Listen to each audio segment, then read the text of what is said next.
Hi, I'm Janae Coleman Brigham, and I'm from Full Spring Studio, which is my art studio.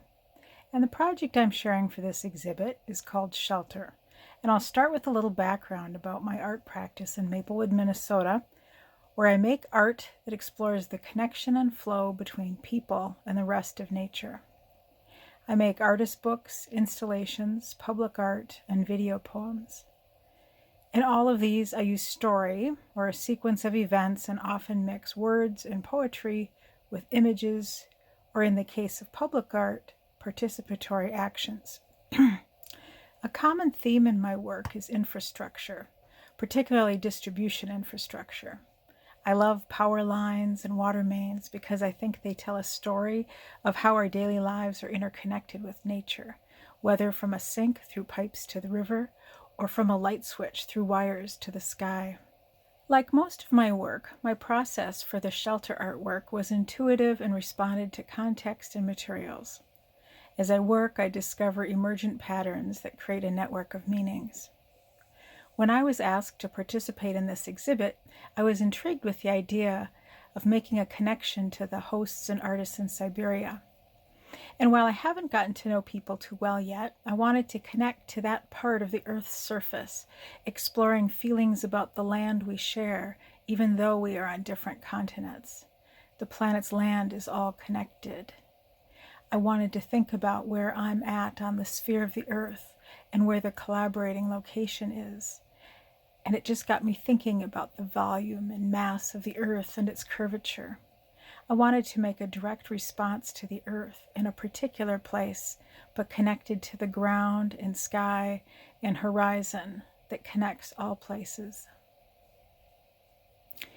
At the same time that I was drawn to global connections, I was feeling the ambiguous loss of the justice upheavals and the pandemic's isolation. Even though we can go outside, the idea of sheltering in place removes us from society and draws us indoors and inward. Meanwhile, all summer, the street in front of my house was torn up, revealing the underground infrastructure that connects us all. And for 10 weeks of the summer, to replace lost summer camps for my sons, I created Earth Camp, which was a series of outdoor activities and projects in our backyard, our 1/3 acre of the planet Earth. We learned things like how much sun shines in potential garden locations and that one of our trees is 100 years old. And we built things like a compost bin, a solar oven, birdhouses, and a fort made of tree trimmings. Making forts is one of the strong memories of my childhood. Creating a natural shelter is like wrapping pieces of the earth around you. It's a natural act for an animal.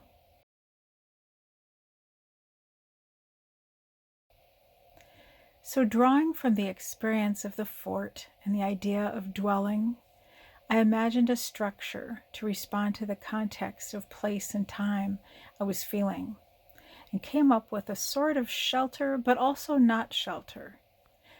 I was educated as an architect, so the idea of shelter is something I'm trained to help create and design.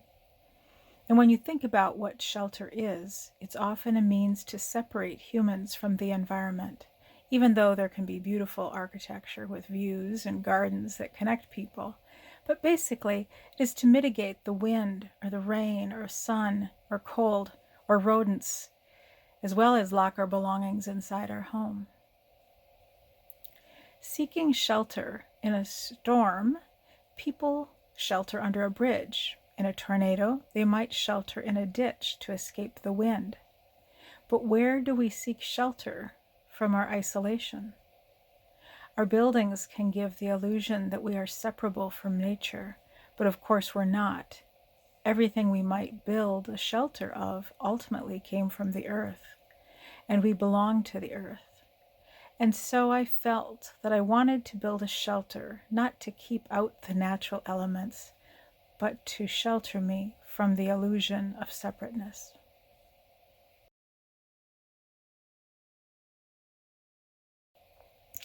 We got an early snow in October, and I realized there wasn't any time to lose to build a shelter, so I began using decaying cedar boards removed and reclaimed from a construction project.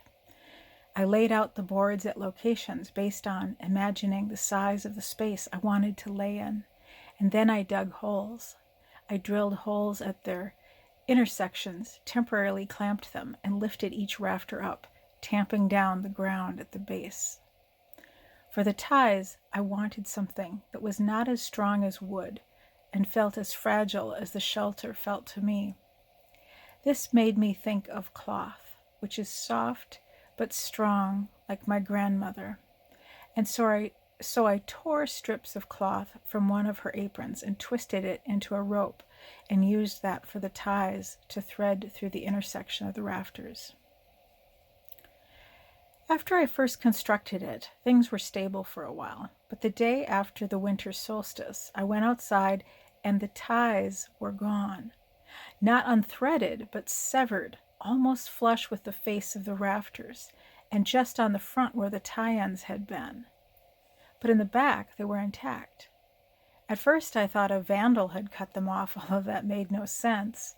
But then I read about how squirrels destroy outdoor cushions to add to their bedding, and I figured that it must have been the squirrels removing and reclaiming my grandmother's apron cloth for their nests distributed around our yard. Later they came back for the other side of the ties, so that all that was left was the little stem of rope within the thickness of the two rafters. So far, I've accepted the squirrel's design move and have not replaced the ties, maybe in spring. When I go out to shelter and I walk through the grouping of trees that I call the forest and I see the shelter, I look forward to going inside, and as I get closer, I get down on my hands and knees and crawl below the spruce limbs into the side of the rafters. And when I lay down and look through the rafters to the sky, I feel peace, even if it's cold. The sky is my roof. The walls are the trees and horizon around me. I feel the ground below me, even though it's covered with snow. I feel the weight of my body on the earth. The ground is my floor. I feel my muscles relaxing into the ground, and I feel at home.